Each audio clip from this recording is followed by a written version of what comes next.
샬롬 샬롬 샬롬 샬롬 샬롬. 하나님 사랑합니다. 여러분 주 안에서 사랑합니다. 오늘 14장이죠. 사도행전.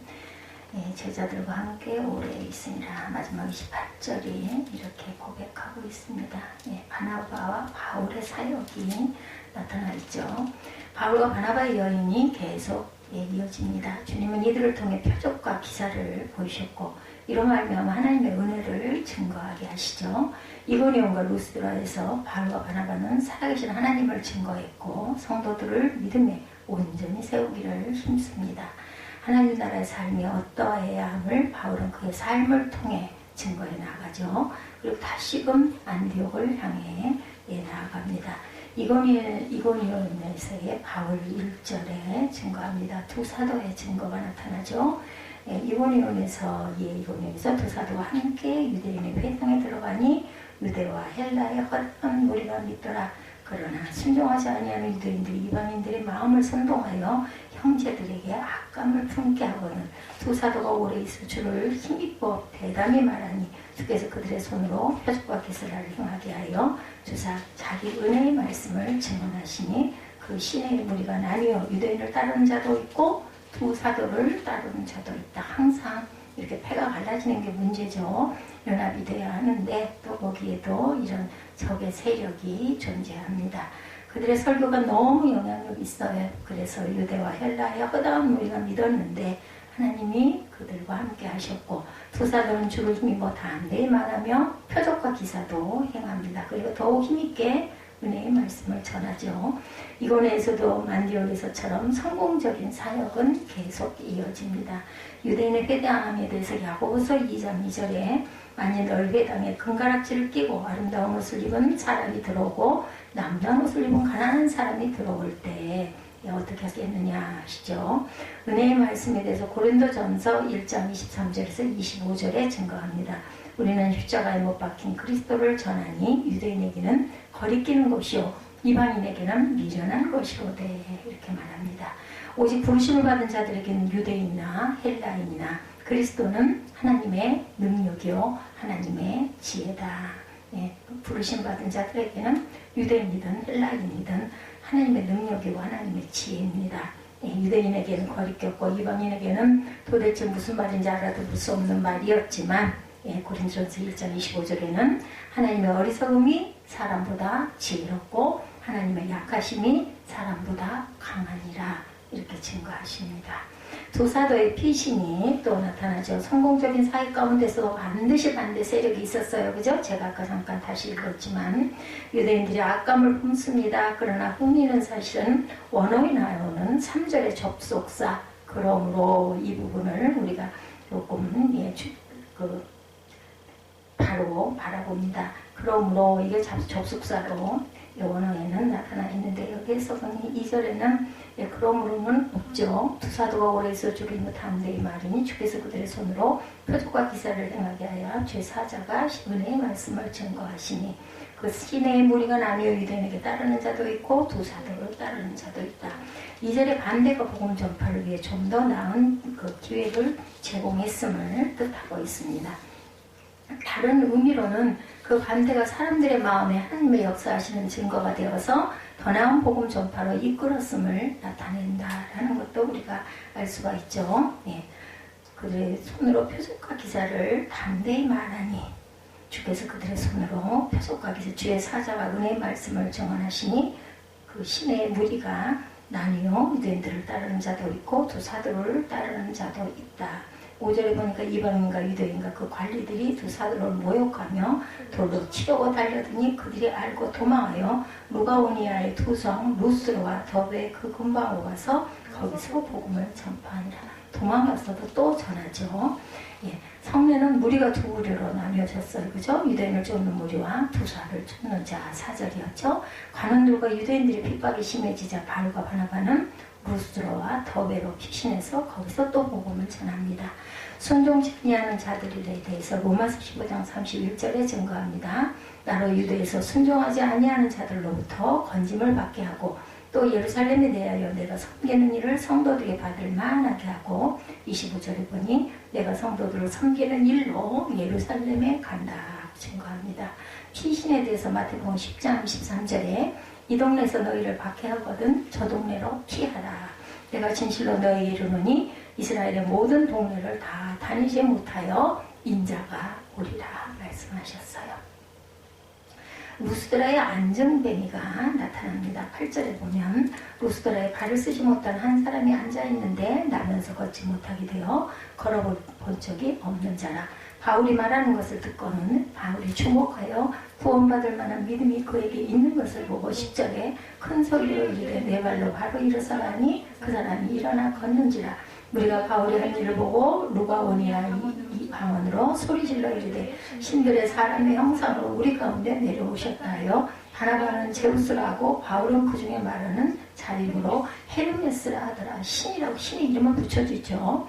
시외 제우스 신당의 제사장이 소와 화관들을 가지고 대문 앞에 와서 무리와 함께 제사하고자 하니 두 사도 바나바와 바울이 듣고 옷을 찢고 무리 가운데 뛰어들어가 소리질러 이르되 여러분이 어찌하여 이러한 일을 하느냐. 우리도 여러분과 같은 성정을 가진 사람이라. 여러분에게 복음을 전하는 것은 이런 헛된 일을 버리고 천지와 바다와 그 가운데 만물을 지으시고 살아계신 하나님께로 돌아오려 합니다. 하나님이 지나간 세대에는 모든 민족으로 자기들의 길들을 가게 말씀하셨으나 그러나 자기를 증언하지 아니하신 것이 아니니 넌 여러분에게 하늘로부터 비를 내리시며 결실기를 주시는 선한 일을 하사 음식과 기쁨으로 여러분의 마음에 만족하게 하셨느니라 하고 이렇게 말하여 겨우 무리를 말려 자기들에게 제사를 못하게 합니다. 이건 하나님의 역사다. 열심히 설명하죠. 루스드라의 안전뱅이에 대해서는 8절에 아까 증거했습니다. 스스와 해가 나타납니다. 루스드라는 이고니오로부터 약 29km 떨어진 동남방에 위치한 로마의 식민지고 군사의 요충지였어요. 루스드라에서 바울은 나면서부터 안전뱅이 되어 걸어본 적이 없는 안전뱅이를 고치죠. 이 이적으로 인해서 도시의 사람들은 바울을 헤르메스 바나바를 제우스 신으로 생각하게 됐습니다. 제우스 신전의 제사장들은 그에게 희생제물을 바칠 준비가 되어서 있었죠. 바울은 이 오해를 해명하고 이 사건을 통해서 복음을 또한 전파합니다. 그들은 바나바를 그 신들 중에 위엄 있는 통치의 신 제우스로 여기고 바울은 그 신의 대변자 헤르메스로 생각을 했어요. 12절에 나면서 안전뱅이 된 자 사도행전 3장에도 증거되죠. 나면서 못 걷게 된 이를 사람들이 메고 오니 이는 성전에 들어가는 사람들에게 구걸하기 위하여 날마다 미문이라는 성전 문에 두는 자들아 이렇게 말합니다. 여기서 내게 있는 것은 없으나 하나님의 이름으로 일어나 걸어라라고 베드로에 소리치는 그러한 사건이 있었죠. 바울을 신으로 봅니다. 사도행전 18장 6절에 그들은 그가 붙든지 혹은 갑자기 쓰러져 죽은 줄로 기다렸다가 오래 기다려도 그에게 아무 이상이 없음을 보고 돌이켜 생각하여 말하되 그를 신이라 하더라. 이런 사건이 또한 있었어요. 바울이 설교합니다. 11절에 보니까 루스드라 사람들로서 만일 그들이 신이라면 마땅히 희생제사의 예배를 드리지 않을 수 없었던 거죠. 이 예배를 위한 준비는 이 선교사들이 말리기론까지 잘 진행됩니다. 오늘로 말하면 선교사들, 그때는 선교사라는 이름이 없었겠죠. 복 전하는 자들입니다. 사람들이 바울과 바나바가 알아듣지 못하는 누가오니아 방언으로 말하고 있었어요. 그랬기 때문에 정말 이 사람들은 신하냐? 너무 놀랍죠. 우리나라 지금 영어권이 많이 일상화됐다고 해도 영어로 편하게 얘기하는 사람들 보면은 선망의 눈으로 바라보는데 그 시대에 누가오니아 방언으로 말하니 얼마나 놀라웠겠습니까? 그러나 사람들이 곧 자기들에게 제사를 드리려고 한다는 것을 알아챈 두 사람은 깜짝 놀라 그 일을 막습니다. 바울은 사람들의 행동을 말리면서 자기들도 유한한 사람이며 만물을 지으시고 유지하시는 살아계시는 한 분 하나님의 사자 한 분 다 14절에 이렇게 소리쳤어요. 그들은 또한 이들에게 적절한 메시지로 하나님을 증거하죠. 그들은 그 주민들에게 그들이 살고 있는 세상을 하나님이 만드셨고 땅을 기름지게 하고 곡식을 자라게 하는 비를 하나님이 주시며 그들에게 기쁨과 만족을 주는 식물도 하나님께 받은 것임을 설명합니다. 15절이죠. 루스드라에서 선교활동은 안디옥과 이고니온에서 온 유대인들이 사도들을 핍박함으로 방해를 받게 돼요. 18절에 보면 그죠? 인간에게 제사하는 사건 다니엘 2장 46절에도 이에 느부갓네살 왕이 엎드려 다니엘에게 절하고 명하여 예물과 향품을 그에게 주니라. 살아계신 하나님에 대해서 데살로니가전서 1장 9절입니다. 그들이 우리에게 대하여 스스로 말하기를 우리가 어떻게 너희 가운데 들어갔는지와 너희가 어떻게 우상을 버리고 하나님께로 돌아와서 살아계시고 참되신 하나님을 섬기는지를 증거한다. 이런 이야기를 했죠. 데살로니가 전서 1장 9절에 루스드라에서 돌을 맞아요. 또한 바울이 19절에 보면은 오늘 본문의 중심이기도 합니다. 19절에 유대인들이 안디옥과 이고니오에 서서 무리를 충동하니 그들이 돌로 바울을 쳐서 죽은 줄로 알고 시외로 끌어내치니라. 죽은 시체를 갖다 집어 던져버리죠. 제자들이 둘러섰을 때 바울이 일어나 그 성에 들어갔다가 이튿날 바나바와 함께 더 외로워서 복음을 그 성에서 전하여 많은 사람을 제자로 삼고 루스라와 이고니온과 안디옥으로 돌아가서 제자들의 마음을 굳게 하여 이 믿음에 머물러 있으라 권하고 또 우리가 하나님의 나라에 들어가려면 많은 환난을 겪어야 할 것이라고 각 교회에서 장로를 택하여 금식 기도하며 그들을 믿는 주께 그들을 위탁하고 다시 비시디아 가운데로 지나서 밤빌리아에 이르러 말씀을 보가에서 전하고 아탈리아로 내려가서 거기서 배 타고 안디옥에 이르니 이곳은 두 사도가 이룬 그 일을 위하여 전에 하나님의 은혜에 부탁하신 곳이라. 그들이 이르러 교회를 모아 하나님이 함께 행하신 모든 일과 이방인들의 믿음의 문을 여신 것을 보고하고 제자들과 함께 오래 그곳에 머물죠. 안디옥에 머뭅니다. 안디옥에서 어떤 이름을 받았어요? 크리스티아노죠. 예수 믿는 자들이라는 이름이 시작이 됐던 그런 안디옥. 바울에 당한 환란이 쭉 일어났어요. 그죠? 더베는 루스드라에서 남동쪽으로 96km가량 꽤 멀어요. 떨어진 더베는 로마 속주 갈라디아 북경에 위치한 도시였고 두 사람은 이때 여기까지밖에 여행을 할 수가 없었어요. 비슷한 끝이라고 생각을 하죠. 바울과 바나바는 더베에 복음을 전하여 교회를 세우고 나서 방향을 북서쪽으로 바꿉니다. 더베에서 바울은 그들이 왔던 길을 되밟아가며 최근에 방문했던 도시들을 지나면서 어린 교회적인 힘을 북돋아주고 그들을 영적으로 지도할 수 있는 대책을 마련하죠. 되돌아가는 여행이 이제는 다시 돌아왔어요. 그래가지고 다시 안디옥으로 돌아가죠. 돌로 치는 사건이 고린도 후서에도 나타나 있죠. 11장 24절에서 6절에도 유대인들에게 40에서 하나가 만매를 5번 맞고 바울이 3번 태장으로 맞고 1번 돌로 맞고 3번 파산당하고 일주일을 깊은 바다에서 지냈으며 여러 번 여행하면서 강의 위험과 강도의 위험과 동족의 위험과 이방인의 위험과 시내의 위험과 광야의 위험과 바다의 위험과 거짓 형제 중에 위험을 당했다. 이 사건 여러분들 잘 아시죠? 의인의 환난에 대해서 베드로전서 2장 24절에도 친히 나무에 달려 그 몸으로 우리 죄를 담당하셨으니 이는 우리로 죄에 대해서 죽고 의에 대하여 살게 하려 하심이라. 그가 채찍에 맞음으로 너희는 나음을 얻었나니 이렇게 말씀합니다. 베드로전서에도 이사야에도 나타나는 그런 말씀이죠. 안디옥을 향하여 26절에 보면 이제 가는 사건이죠. 배 타고 안디옥에 이르니 이렇게 시작이 됩니다. 바울의 고향 다소는 더베에서 불과 16마일 떨어졌으나 투사들은 최근에 세운 교회들을 경고하기 위하여 소아시아로 다시 돌아갑니다. 권면과 약속으로 바울과 바나바는 성도들을 강하게 하고 용기를 주죠. 권면의 내용은 많은 고난에 대한 예언이었고 약속은 하나님 나라에 들어감에 대한 기대를 주죠. 그래서 하나님 나라에 들어가게 된 기대, 분명히 종말론적인 그리스도의 지상 통치를 묘사하고 있습니다. 성도들은 교회뿐 아니라 조직에 있어서도 지도를 받았죠. 바울과 바나바는 각 교회에서 자기들을 위하여 장로들을 택하여 세웁니다. 이 장로들은 회당에서 온 성경에 정통한 유대인들로 구성이 되어 있고 회당의 장로들이 교회의 장로들이 되죠. 그들은 왔던 길로 되돌아가면서 루스드라, 이고니온, 안디옥을 차례로 방문하고 안디옥에서 버가를 거쳐 항구 도시 아탈리아로 돌아왔습니다. 그들은 아탈리아에서 배를 타고 수리아 안디옥으로 돌아오죠. 안디옥이 두 군데가 있어요. 그죠? 이 안디옥은 두 사도의 이름 그 일을 위하여 일전에 하나님의 은혜에 부탁했던 곳입니다. 그들은 교회에 이르러 하나님께서 행하신 모든 일을 보고합니다. 또한 하나님께서 이방인들에게 믿음의 문을 여셨음을 또한 보고하죠. 복음이 이방인들에게 갔고 하나님께서 문을 여사 그들이 믿게 되었다라는 거죠. 장로들을 택하여 세우는 사건 디도서 1장 5, 6절에 나타납니다.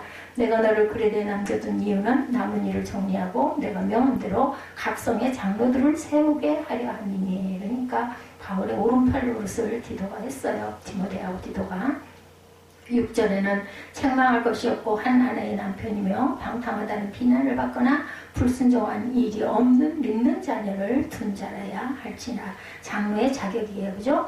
믿음의 문을 여십니다. 골로새서 4장 3절에 또한 우리를 위하여 기도하되 하나님이 전도할 문을 우리에게 열어주사 그리스도의 비밀을 말하게 하시기를 구하라. 그 나라를 구하게 하는 기도입니다. 내가 이 일 때문에 매임을 당하였노라. 이렇게 증거합니다. 골로새 4장 3절에는. 이렇게 해서 그들은 몇 달 전에 자기들이 하나님의 은혜에 부탁하고 떠났던 수리의 안디옥으로 돌아와서 1차 전도 여행을 마치게 됩니다. 그러니까 수리의 안디옥이 원래 출발했던 본거지라는 것으로 기억을 하시면 됩니다. 램시는 1차 여행이 2년 4개월이 걸렸다라고 주장을 합니다. 성경학자겠죠. 이 기간 동안의 이야기를 들으면서 안디옥의 그리스도인들은 틀림없이 큰 감동을 받았겠죠. 그러니까 교회가 튼튼하게 서가겠죠. 그러나 그들을 더욱 감격했던 것은 이방인 교회에서 모교의 역할을 하게 되었다는 사실이 굉장히 큽니다. 오늘 읽을 말씀에서 그렇게도 변덕스러운 인간의 다른 한 면을 볼 수가 있죠. 그런데 아마 이적을 행한 그런 사건들로 인해서 교회는 아마 부흥을 했을 겁니다. 우리 인간들은 그런 부분에 굉장히 약하죠. 조금 전까지만 해도 바울과 바나바를 제우스와 헤르메스 신으로 받아들여 섬겨 제사를 드리려고 하던 자들이 바로 그 다음 순간 손에 돌을 들고 바울을 때려 죽이려고 하는 장면이 나타납니다. 인간의 마음이 이래요. 그죠? 조속지변입니다.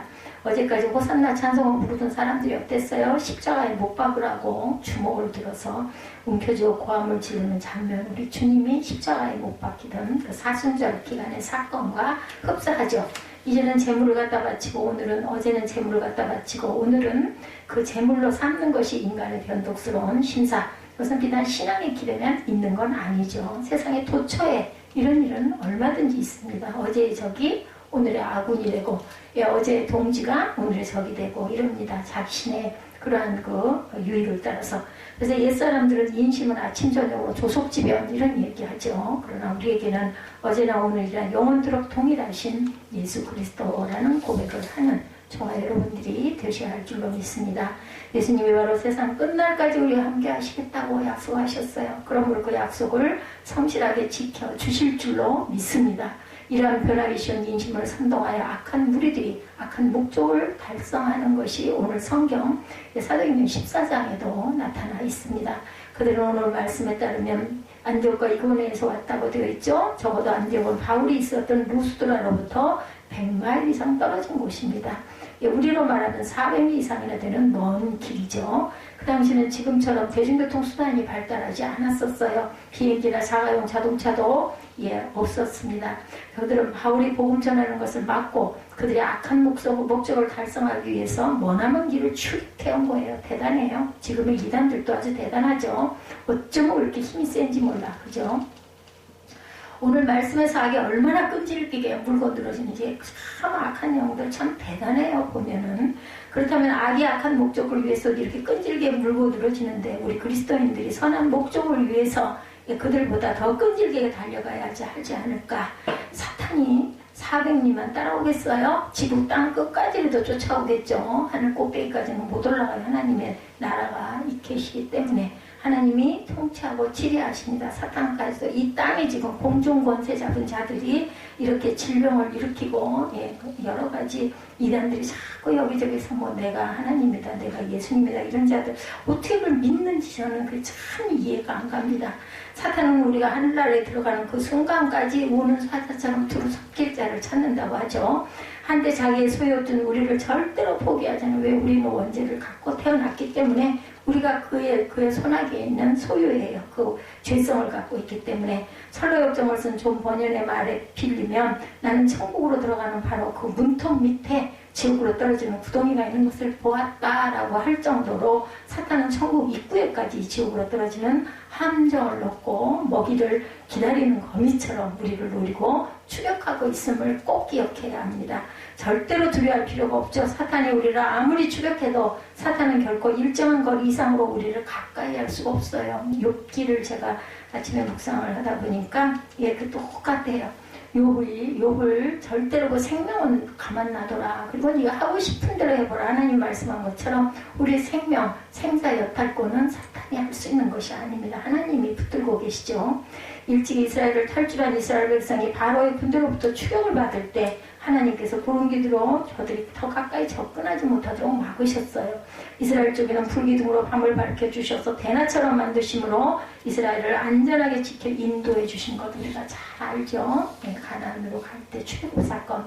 바로 그 하나님이 그리스도의 피로 부족함을 받아 천국을 향해 세상을 등지고 거룩한 순례의 길을 가는 성도들도 똑같은 방법으로 지켜주고 계십니다. 그런데 고난과 환난의 길인 것만은 사실입니다. 악인들은 오늘 성경 말씀대로 백성을 선동하여 바울을 돌로 때려 죽이게 합니다. 아마도 루스드라 사람들은 바울과 바나바를 신으로 알고 흥분했었는데 막상 알고 보니 그들도 자기들과 똑같은 인간이라는 사실을 깨닫게 되고 그 결과 바울과 바나바에 대하여 크게 실망해서 허전함과 허탈감에 사로잡혔을지도 모릅니다. 그런데 악한 무리들은 바로 그것을 역이용해서 백성을 선동한 거예요. 아무것도 아닌 것들이 지가 마치 신인 것처럼 저렇게 주술을 한다 이러지 않았겠어요? 잘못된 기대와 흥분이 실망으로 바뀔 때 그건 배신감과 증오로 나타납니다. 사탄은 그것을 악하게 이용해서 바울을 없애려고 하죠. 비단 누스드라의 경우뿐이 아니죠. 그리스도의 심령에는 공백을 노립니다. 허점을 노리고 그것을 이용해서 사정없이 공격해옵니다. 그리고 우리로 하여금 분노하게 하고 증오를 일으키고 신앙생활의 실패를 뼈아프게 경험하게도 합니다. 그러므로 성경이 근신하라 깨어라 우리에게 계속적으로 권면하죠. 우리가 영적 생활에 공백이 생겨나지 않도록 항상 전신갑주를 입어야 되죠. 무슨 전신갑주? 말씀의 전신갑주입니다. 기도의 공백이 생기지 않게 해야 하고 말씀의 공백이 생기지 않게 해야 되고 그래서 우리의 세포 하나하나가 모두 말씀과 기도와 찬양으로 가득 차게 해야 합니다. 그리고 성령 충만한 삶입니다. 사탄이 도저히 허점을 발견할 수 없도록 할 뿐 아니라 그 충만하고 풍성한 그리스도의 삶을 마음껏 누리며 살아가는 복된 저와 여러분이 되시기를 주님의 이름으로 축복합니다. 현상적으로 바울은 돌에 맞아 죽은 사람같이 쓰러졌어요. 그들은 바울이 죽은 줄 알고 성 밖에 끌어다 버렸다라고 10절에 말씀하죠. 어쩌면 바울은 돌에 맞으면서 그렇게 아름답고 거룩하고 무릎을 꿇고 죽어갔던 스테반의 모습을 생각하지 않았을까? 돌에 맞으면서 직접, 그죠? 그리고 그의 가슴 속에는 그리스도를 위해서 당하는 고난의 기쁨으로 충만했을 것입니다. 이후로는 누구든지 나를 괴롭게 하지 말라. 내가 내 몸에 예수의 흔적을 지니고 있노라. 갈라디아서 6장 10절에 17절에 이렇게 증거합니다.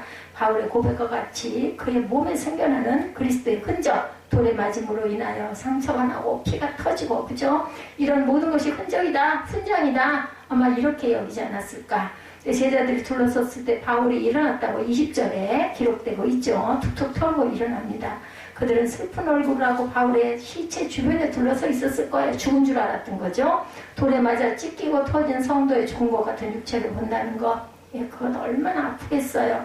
가장 큰 고통 중에 하나, 그런 같은 형제 자매, 그리고 그렇게 추앙했던 그러한 아버지 같은 바울이 그렇게 맞아서 터지고 찢기고 죽은 듯 움직이지 않는 모습을 보면서 얼마나 가슴이 아팠을까.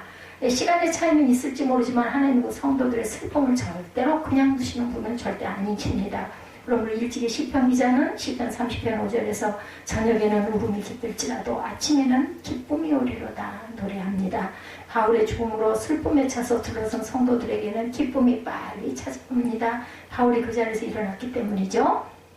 바울의 죽음으로 이렇게 걱정을 했는데 가슴이 덜컥 내려앉고 우리는 어떡하나 이 생각 먼저 하지 않았을까요? 근데 바울은 툭툭 털고 일어납니다. 19절 끝에 악한 무리들이 바울이 죽은 줄 알고 갖다 버린 것이 분명하죠. 그러나 바울이 일어났다고 하는데 사용된 헬라어는 죽은 자 가운데서 부활을 사용하는 단어로 표현했다고 합니다. 방금 돌에 맞아 죽은 것 같이 되었던 바울이 하나님의 능력에 도우심이 있었기 때문에 살아 일어났다라는 거죠. 유대인들이 안디옥과 이고니온에서 와서 무리를 충동하니 그들이 돌로 바울을 쳐서 죽은 줄 알고 시외로 끌어내치니라. 20절에 제자들이 둘러섰을 때 바울이 일어나 그 성에 들어갔다가 이튿날 바나바와 함께 더베로. 여기서 바울이 일어나 이 부분이 죽었다 살아나는 부활의 그러한 그 원어를 사용했다라는 거죠. 하나님 마침내 성도의 슬픔을 기쁨으로 탄식을 바꾸어서 주시는 분이라는 거죠. 그럼 일찍이 30편 5절에 저녁에는 울음이 깃들지라도 아침에는 기쁨이 오리로다. 이 말씀이 정말 합당한 말씀이다. 바울의 죽음으로 슬픔에 차서 둘러선 성도들에게 기쁨은 이렇게 빨리 찾아옵니다. 예, 방금 돌에 맞아 죽은 것 같이 되었던 바울이 하나님의 능력의 도우심을 잊고 일어납니다. 그 다음날 아무 일도 없었던 건강한 사람처럼 250리 떨어진 더베라는 곳으로 복음을 전하러 아무렇지 않게 가는 거, 이건 기적 아니에요? 얼마나 맞아서 늘어졌으면 죽었는 줄 알았는데 아무 일도 없이 그 다음날 250리길을 또 갔다라는 거죠. 당하는 박해 때문에 신실한 성도들이 슬픔과 두려움을 느끼게 되고 지도자를 이름으로 막 태어나는 이방교회가 뿌리부터 흔들리고 계속되어야 할 복음 전파가 중단될 것을 보신 하나님께서 응급수단으로 바울을 죽음 가운데 부활시키듯이 일으켜 세우셨다라는 거죠. 바울이 벌떡 일어났을 때 둘러섰던 성도들이 얼마나 놀라고 감격하고 또 그것이 변하여 기쁨이 되고 춤이 되었겠죠. 일찍 시편 기자가 외침 주께서 나의 슬픔이 변하여 내게 춤이 되게 하시며 나의 베옷을 벗기시고 기쁨으로 띠띠우셨나이다. 시편 30편 11절 말씀이 기억나게 하는 이런 구절입니다. 하나님께서 여러분들과 슬픔과 고통의 문제에 대해서 우리가 기대하는 것보다 빨리 응답해 주시기를 축원합니다. 성경에 보니 그렇게 다시 살아나듯이 일어난 바울 일행은 바로 그 죽음의 도시들을 향해서 개선장군처럼 다시 걸어 들어가는 모습이 보입니다. 참으로 그리스도인의 용기죠. 21절 하반절에 루스드라와 이고니온과 안디옥으로 돌아가서라고 기록되어 있죠. 그냥 읽으면 표현은 간단하지만 그 속에 들어있는 의미를 생각하면 기막힌 기적이죠. 루스드라는 바울의 돌에 맞아 죽었던 곳입니다. 안디옥과 이고니온은 바울을 돌로 쳐서 때려 죽이기 위해서 악한 무리들이 루스드라까지 몰려왔던 것입니다. 어떻게 또다시 그리로 돌아갈 생각을 했겠느냐는 거죠. 사람의 생각으로, 사람의 성경으로는 겁나고 무서워서 못 가요. 그죠? 근데 담대하게 그것으로 돌아가죠. 생각만 해도 끔찍하고 두려운데, 우리 뭐 그러니 트라우마 얘기 많이 하죠. 바울과 바나바는 그런 것에 대해서는 하나도, 그러니까 두려워 말라, 겁내지 말라, 놀라지 말라. 예수님의 그 말씀이 항상 우리에게 임하는 말씀이죠. 담대하게 걸어갑니다. 그것이 바로 죽음의 곳이라 해도 그것이 그들이 감당해야 될 복음의 사역과 사랑해야 될 영혼들이 있었기 때문에 담대하게 갑니다. 우리가 아는 대로 사도 바울은 이미 그리스도를 위해서 목숨까지 포기한 사람이죠. 사도행전 20장 24절에 고백합니다. 내가 달려갈 길과 주 예수께 받은 사명 곧 하나님의 은혜의 복음을 증언하는 일을 마치려 하면은 나의 생명조차 조금도 귀한 것으로 여기지 아니하노라. 우리는 이 성경을 읽을 때 주님을 향한 바울의 큰 사랑 앞에 정말 부끄러워해야 합니다. 특별히 저 같은 사람에게는 얼굴이 붉어지는 고백이죠. 바울은 고린도서 4장 9절의 말대로 거꾸러뜨림을 당해도 망하지 않는 불사조의 믿음을 가지고 있었어요. 몸이 그렇게 건강한 사람도 아닌 것 같은데, 그죠?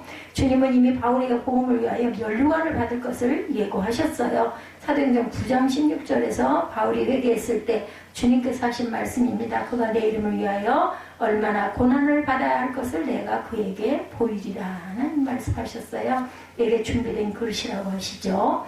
주경학자 클리아크는 이 당시 사도들의 행동을 이렇게 주석합니다. 보라, 이들 그리스도인들의 용기를 그들은 생명을 귀한 것으로 여기지 아니하고 그토록 가혹한 박해를 받았으며 그들 중 하나가 분명히 돌에 맞아 죽게 되었던 바로 그것들로 주님의 일을 하기 위하여 다시 돌아왔다. 이렇게 증거합니다. 주경학자가. 주님께서 성령으로 우리에게도 이와 같은 용기를 주시기를 바랍니다. 저들은 자기들 생명보다 복음을 더 중요하게 생각하죠. 구원하는 영혼들을 더 귀하게 본 것이 분명합니다. 그래서 한 영혼이 천하보다 귀하다라는 표현이 정말 적절한 표현이에요. 바울이 이 죽음을 넘어선 이러한 복음 증거, 그죠? 사명을 감당하는 부분, 선교죠, 선교. 처음 믿기로 작정한 사람들이 바울이 무참하게 돌로 맞아 쓰러지는 것을 보고 무슨 생각을 했겠어요? 계속해서 신앙을 지키겠어요? 아니겠죠? 열 길로 도망가겠죠? 그들 마음이 얼마나 떨리고 두려움에 가득 찼을까?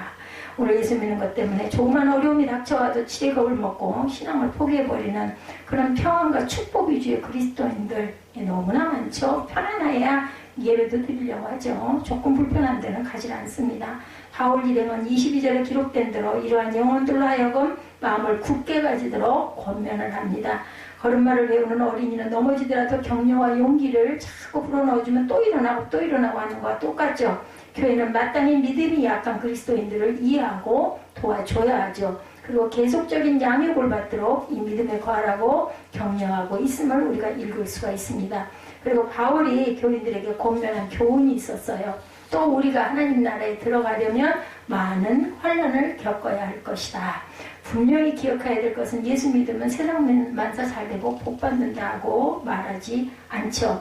이러한 생각은 성경 어디에도 나타나 있지 않습니다. 환난을 겪되 그것을 견딜 힘을 주시죠. 능력을 주신다라고 말씀합니다. 도리어 예수 믿으면 고난을 받고 환난을 당한다고 말씀하죠. 빌립보서 2장 29절입니다. 그리스도를 위하여 너에게 은혜를 주신 것은 다만 그를 믿을 뿐 아니라 또한 그를 위하여 고난도 받게 하려 하심이라.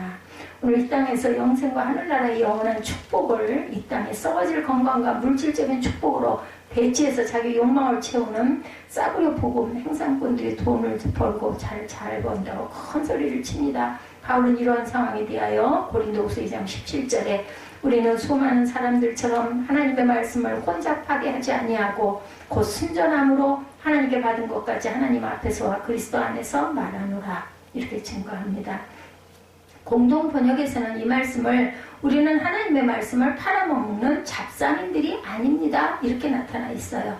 예, 우리가 하나님 나라에 들어가려면 많은 환난을 겪어야 합니다. 그리고 많은 환난을 겪으면서도 반드시 믿음을 지켜야 하는 거죠. 이 믿음을 지키는 수고와 눈물에 대하여 응분의 보상이 반드시 있다고 말씀하죠. 베드로 사도는 우리에게 권면합니다. 베드로전서 4장 12~13절이죠. 사랑하는 자들아 너희를 연단하려 오는 불시험을 이상한 일 당하는 것 같이 이상히 여기지 말고 오직 너희가 그리스도의 고난에 참여하는 것으로 즐거워하라.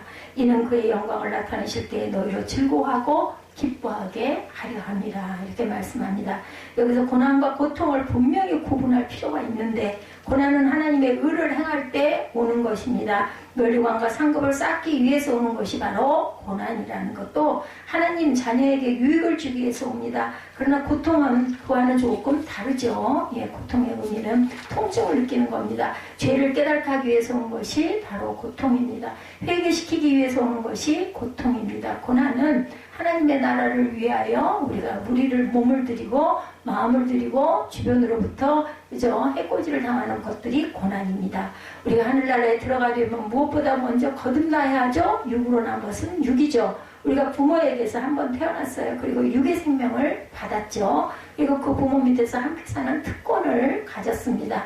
마찬가지로 우리가 하나님의 생명을 받고 하나님과 함께 하늘나라에 사는 특권을 가지기 위해서는 하나님의 자녀로 거듭나야 다시 태어나야 한다는 거죠. 우리는 그것을 두 번째 태어난 것이라고 해서 거듭나는 것 혹은 중생이다 이렇게 말합니다. 분명한 것은 그 누구도 거듭나지 않고는 하나님 나라에 들어갈 수가 없어요. 바울은 이러한 영원히 거듭나는 고통을 뭐라고 그래요? 해산하는 수고다. 갈라디아서 4장 19절에서 말씀합니다. 또한 디모데전서 2장 15절에도 해산함으로 구원을 얻으리라 라고 말씀하죠. 다시 태어나는 겁니다. 이미 믿음을 향해서 결단하시는 저와 여러분은 해산의 수고를 통해 참으로 아름다운 하나님 나라의 자녀들이 백성들이 다 되시기를 주님의 이름으로 축복합니다. 왜 우리가 하늘나라에 들어가기 위해서 많은 환난을 꼭 겪어야만 할까? 그것은 하늘나라에 가는 길이 너무 좁고 험하기 때문이죠. 예, 주께서 친히 말씀하십니다. 좁은 문으로 들어가라. 멸망으로 인도하는 문은 크고 그 길이 넓어 그리로 들어가는 자가 많고 생명으로 인도하는 문은 좁고 그 길이 협착하여 찾는 자가 적음이라 이렇게 말씀했어요. 마태복음 7장 13~14절이죠. 길이 험하다고 하는 이유는 믿음으로 살아가는 길 그 자체가 험하기 때문이기도 하지만 마귀가 우리로 하여금 하나님 나라의 길로 바로 가지 못하도록 너무나 많은 장애물을 가져다 놓았기 때문이다. 장애물 경주 여러분들 아시죠? 예, 그거 같다는 생각을 저도 늘 합니다. 그래서 아차하면 걸려 넘어지고 나둥그러져서 만신창이가 되죠. 장대 높이뛰기 하는 그것을 한번 봤는데 참 대단하더라고요.